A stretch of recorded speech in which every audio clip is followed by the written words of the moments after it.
Bismillahirrahmanirrahim. Assalamualaikum warahmatullahi wabarakatuh. Puji syukur kita panjatkan kepada Tuhan Yang Maha Esa atas limpahan rahmat-Nya. Kita masih diberi kesempatan untuk melakukan metode pembelajaran. Salawat serta salam tak lupa pula kita haturkan kepada Baginda Muhammad SAW selaku revolusioner sejati yang membawa kita dari alam jahiliyah sampai alam yang saat ini kita rasakan, yaitu alam terang benderang. Perkenalkan, kami dari kelompok 5 yang beranggotakan Ramadan, Muhammad Ali Kramarza, Sarina, Sony Ahmad Jalil, Anugerah Reski Samudra. Yang akan kami bahas pada kali ini yaitu mengenai mengklasifikasikan penyakit jantung dengan metode Decision Tree.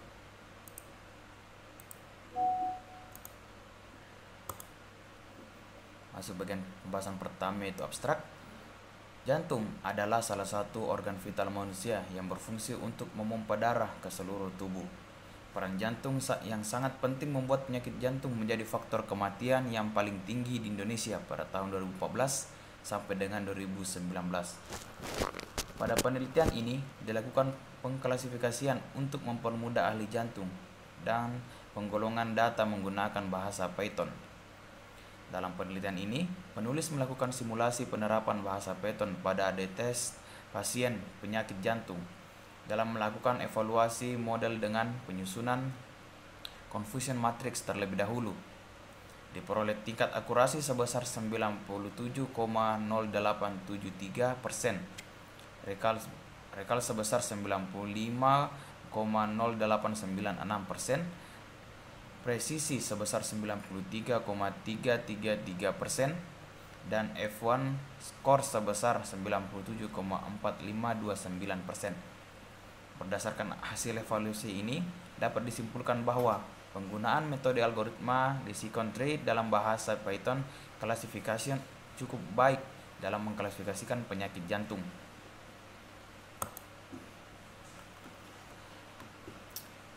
Pendahuluan.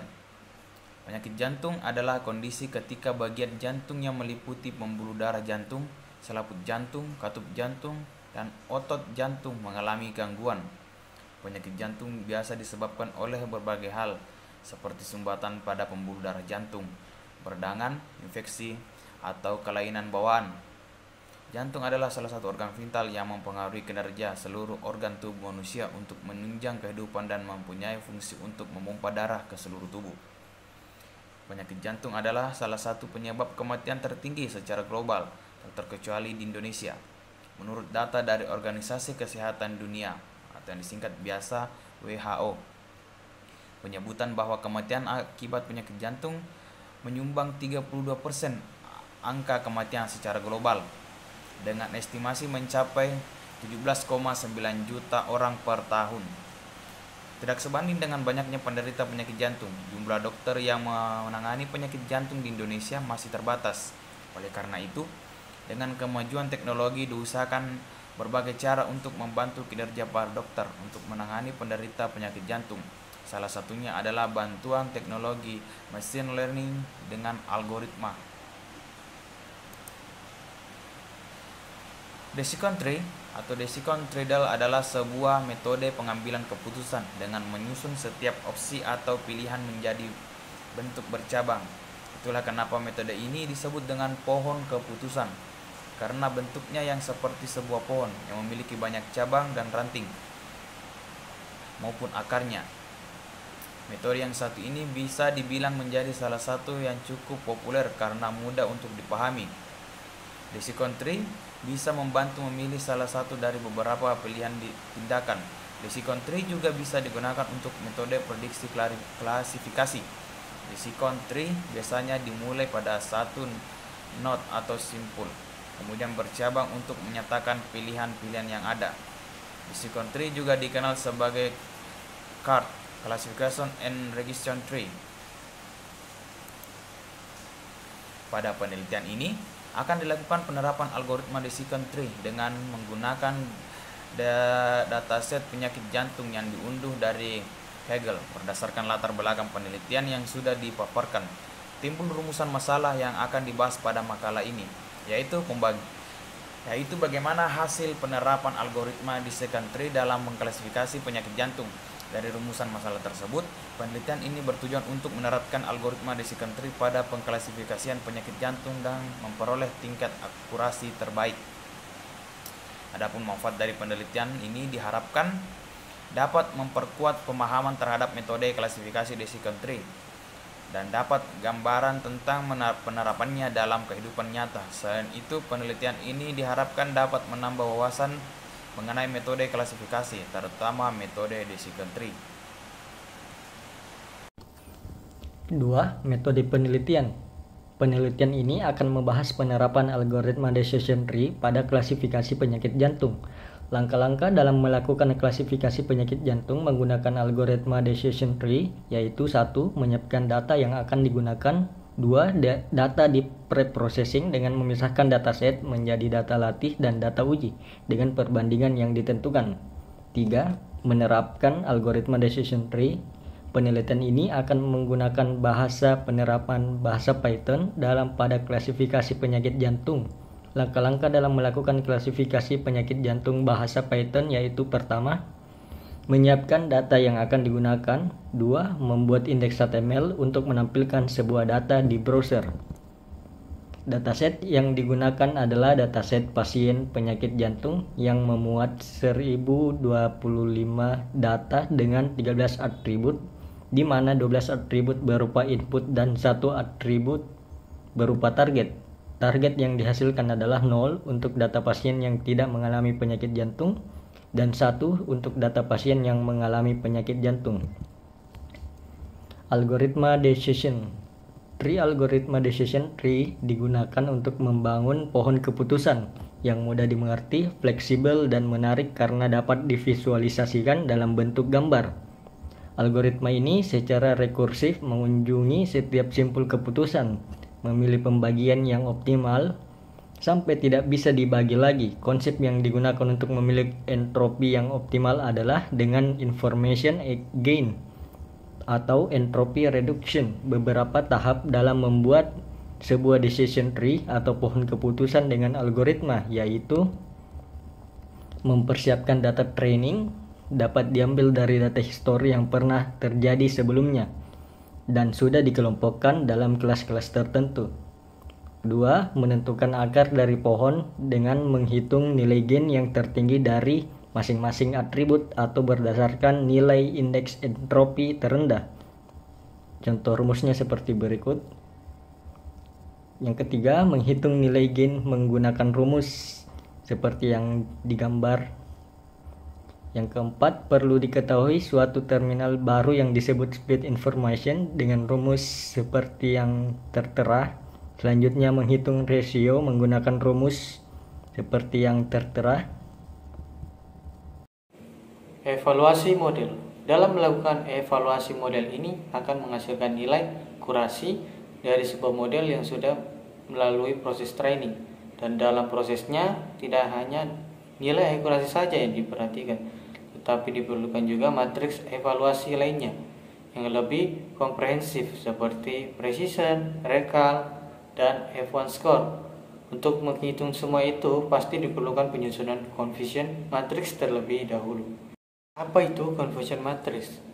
Confusion matrix merupakan sebuah metode untuk evaluasi yang menggunakan tabel matriks.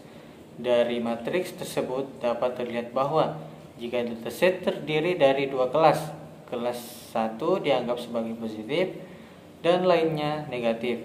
Evaluasi dengan confusion matrix menghasilkan nilai akurasi, recall, precision, dan F1 score. Nah, terus kita ke akurasi. Definisi dari akurasi sebagai tingkat kedekatan antara nilai prediksi dengan nilai sebenarnya. Akurasi dihitung dengan rumus sebagai berikut, yaitu TP ditambah TN per TP ditambah TN tambah FN tambah FP, di mana keterangan dari TP sendiri yaitu true positif jumlah data yang bernilai positif dan diprediksi benar sebagai positif. Terus FP false positif, yaitu jumlah data yang bernilai negatif tetapi diprediksi sebagai positif.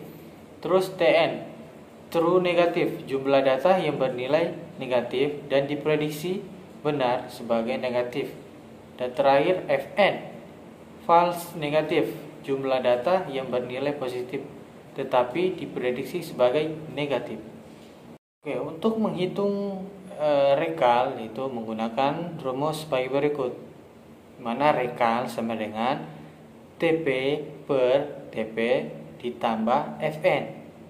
Terus precision didefinisikan sebagai rasio dari item relevan yang dipilih terhadap jumlah item yang terpilih. Precision dapat diartikan sebagai kecocokan antara permintaan informasi dengan jawaban terhadap permintaan tersebut. Terus precision dapat dihitung dengan rumus sebagai berikut, yang dimana precision sama dengan TP per TP ditambah FN. Terus untuk menghitung F1 score adalah di antara nilai precision dan recall. F1 score dapat dihitung dengan rumus sebagai berikut, di mana F1 score sama dengan 2 dalam kurung precision dikali recall per precision ditambah recall. Oke, selanjutnya pengujian.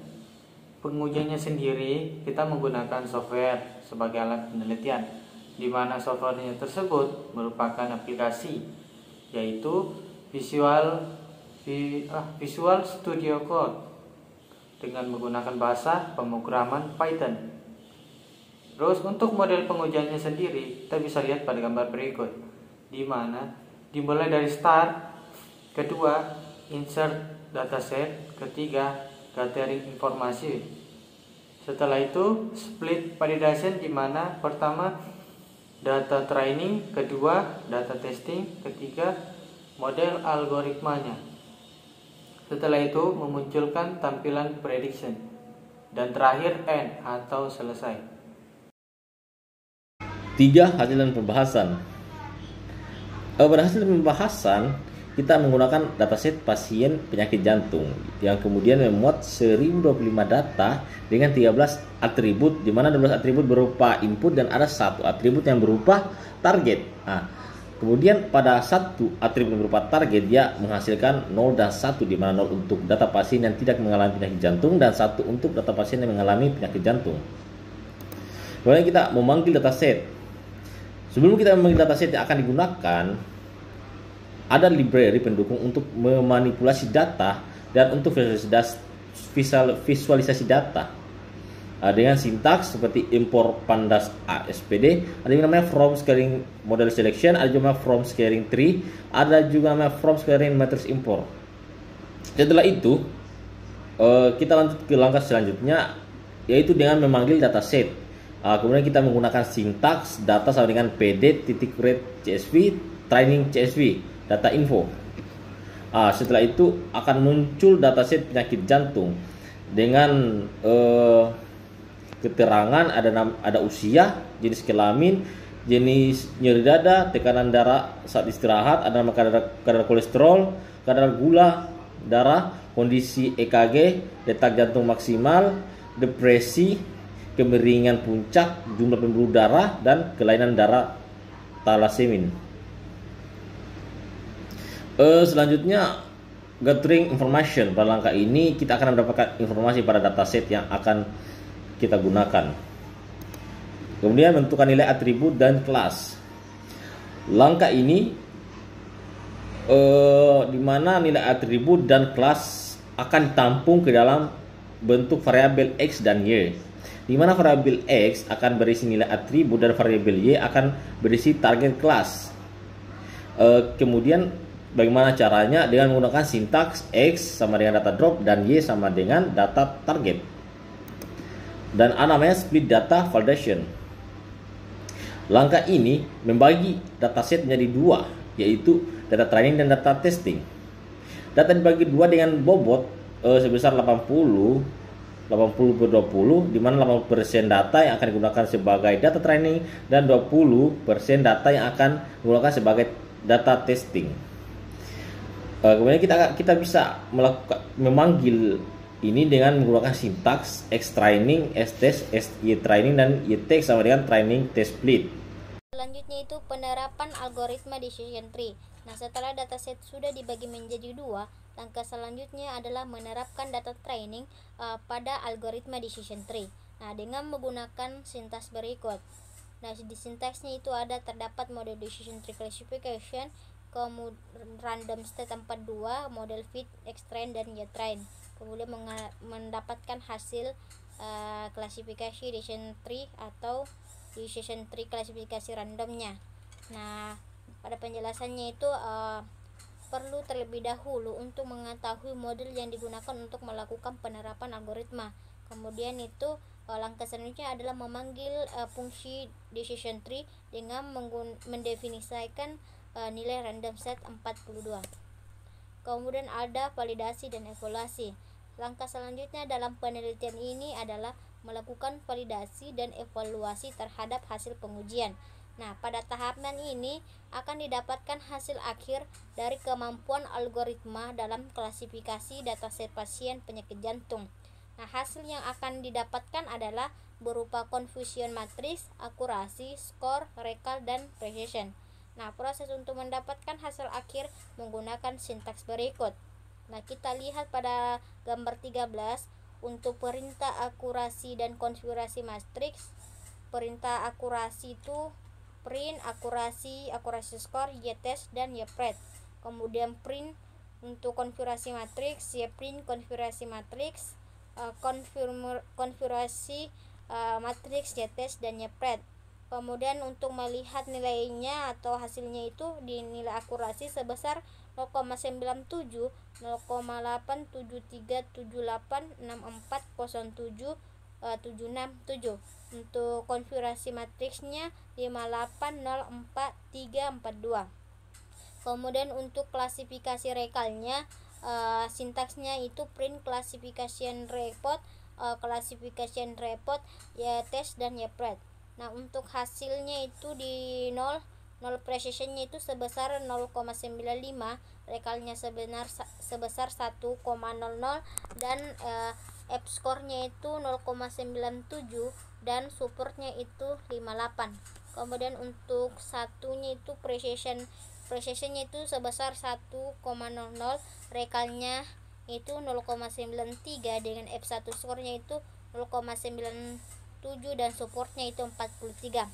Kemudian untuk akurasi, precision-nya 0, rekalnya 0, F1 score-nya itu 0,97 dan supportnya itu 103.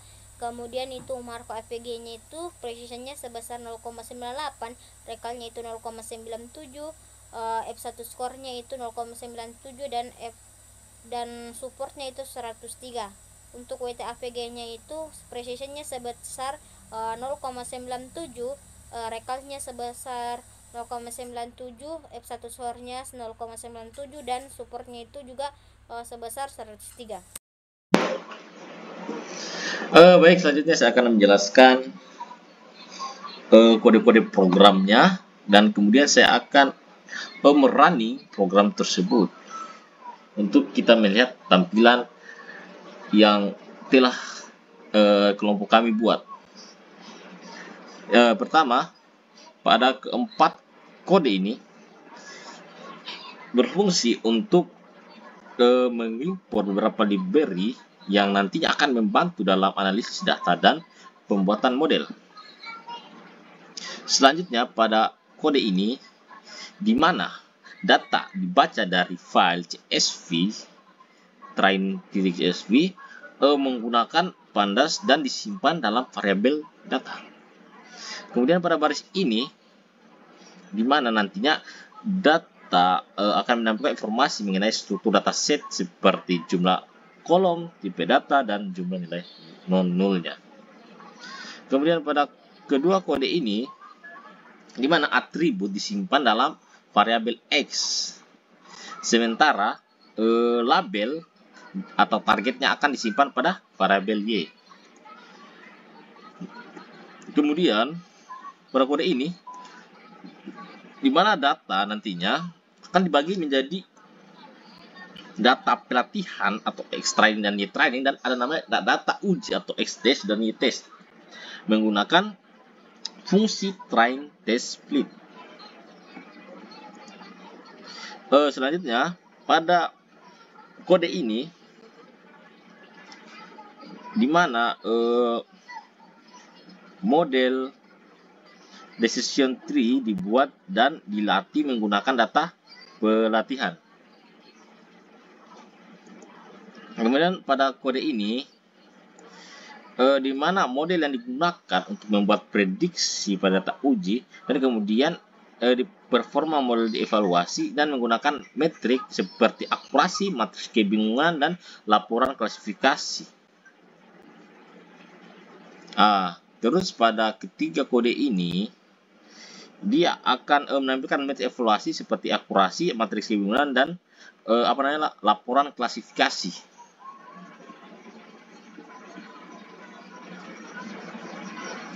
Baik, selanjutnya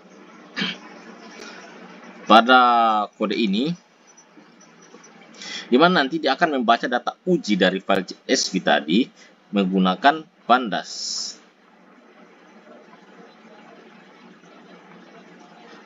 Baik, selanjutnya pada data ini, di mana dia akan menggunakan model yang telah dilatih untuk membuat prediksi pada data uji.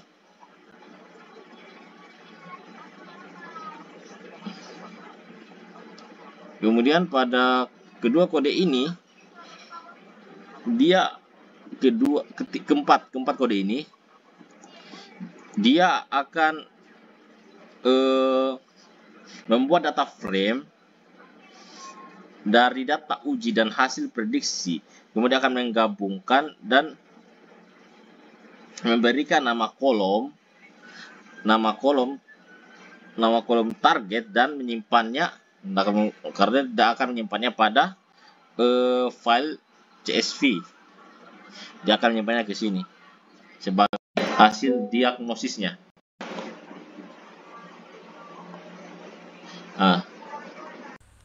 Kemudian ini adalah sebuah kode Python untuk memanggil kode HTML-nya dengan sintaks berikut. Sintaksnya itu ada import p dulu atau library-nya dulu, kemudian ada datanya atau data print, kemudian ada data X dan data Y, kemudian ada data train atau data test, kemudian ada juga di situ sintaks return remainder untuk template index HTML. Ini dilakukan untuk memanggil indeks HTML yang tadi dibuat. Kemudian ada namanya select victorian, from request-nya ada EG, text, CG, dan lain-lain. Kemudian ada input data untuk data frame untuk melihat kolom. Kemudian ada supportnya apakah negatif dan positif. Kemudian ada sintaks tentang prediksi diagnosa. Kemudian untuk menjalankan sintaks tadi di atas, kita masuk ke terminal, kemudian install Plex di terminal dengan cara ketik pip install Plex, kemudian enter. Kemudian itu ada install Pandas. Setelah melakukan penginstalan, maka ketik Python app untuk menjelaskan aplikasinya. Kemudian APK-nya akan berjalan di port HTTP 127 dan muncul aplikasi bernama Diagnosis Prediction. Selanjutnya kita akan merunning aplikasi yang dibuatnya, telah kami buat.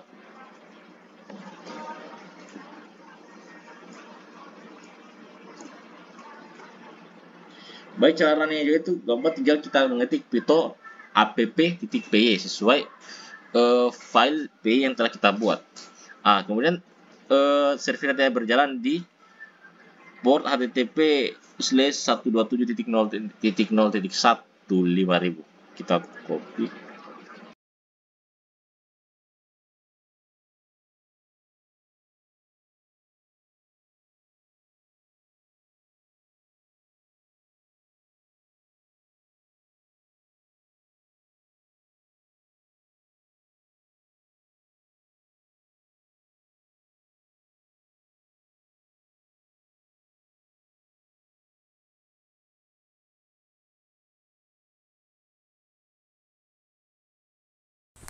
Kemudian ini adalah tampilan awal prediksi penyakit jantung. Nah, ada umur, jenis kelamin, jenis nyeri dada, tekanan darah, kolesterol serum, gula darah, hasil elektrokardiografi, kemudian detak jantung maksimal, action include aginanya, ada ST depression in include by aggression, kemudian slope of the fake axis ST segment, kemudian number of major lesion colored by fluoroscopy, kemudian ada tal. Nah, selanjutnya ini adalah tampilan prediksi apakah positif dan negatif. Nah, jika penyakit mengalami jenis nyeri dada 0, tekanan darahnya sebesar 150, kemudian kolesterolnya serum 300 dan detak jantungnya sebesar 150, maka pasien itu dinyatakan negatif penyakit jantung. Kemudian jika pasien mengalami jenis nyeri dada 1, tekanan darahnya itu 145, kolesterolnya serumnya itu 312, gula darahnya 1, hasil elektrokardiografinya 1, detak jantung masivatnya juga 150, ST depression index-nya sebesar 3,9, maka pasien itu dinyatakan positif penyakit jantung. Setelah itu pembahasan. Nah, dengan menggunakan bahasa pemrograman Python dilakukan pemodelan decision tree dan perhitungan confusion matrix sehingga diperoleh hasil sebagai berikut. Nah, kita lihat pada tabel 3.3 ada konfigurasi matriks dengan decision tree.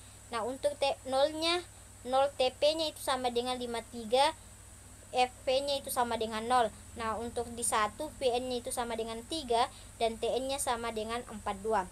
Nah, setelah itu kita hasil pengujiannya itu kita lihat tabel 3.4 dengan jumlah akurasi sebesar 0,97,87378640767. Kemudian untuk rekalnya itu 0,95,896,0826 19951. Untuk precisionnya itu 0,933333333. Kemudian F1 skornya itu 0,974529125766469. Selanjutnya itu kesimpulan. Nah, penerapan algoritma decision tree dalam klasifikasi penyakit jantung dapat dilakukan dengan langkah-langkah sebagai berikut. Menyiapkan data yang akan digunakan, data processing dengan memisahkan dataset menjadi data latih dan data uji, dengan perbandingan yang ditentukan menerapkan algoritma decision tree. Selanjutnya dalam melakukan evaluasi model dengan penyusunan konfigurasi matriks terlebih dahulu, diperoleh akurasi sebesar 97,873%, yang berarti tingkat kedekatannya antara nilai prediksi dengan nilai sebenarnya sebesar 97,0873%. Rekal atau rasio dari item relevan yang dipilih terhadap total jumlah item relevan yang tersedia sebesar 95,0896%. Precision sebesarnya itu 93,33%, yang mengartikan kecocokan antara permintaan informasi dengan jawaban terhadap permintaannya sebesar 93,33%, dan F1 skornya atau harmonic mean antara nilai precision dan rekal sebesar 97,7452%. Nah, dengan begitu dapat disimpulkan bahwa penggunaan bahasa pemrograman Python metode decision tree classification cukup baik dalam mengklasifikasi penyakit jantung. Cukup sekian dan terima kasih. Kurang dan lebihnya mohon dimaafkan. Billahi taufiq walhidayah. Wassalamualaikum warahmatullahi wabarakatuh.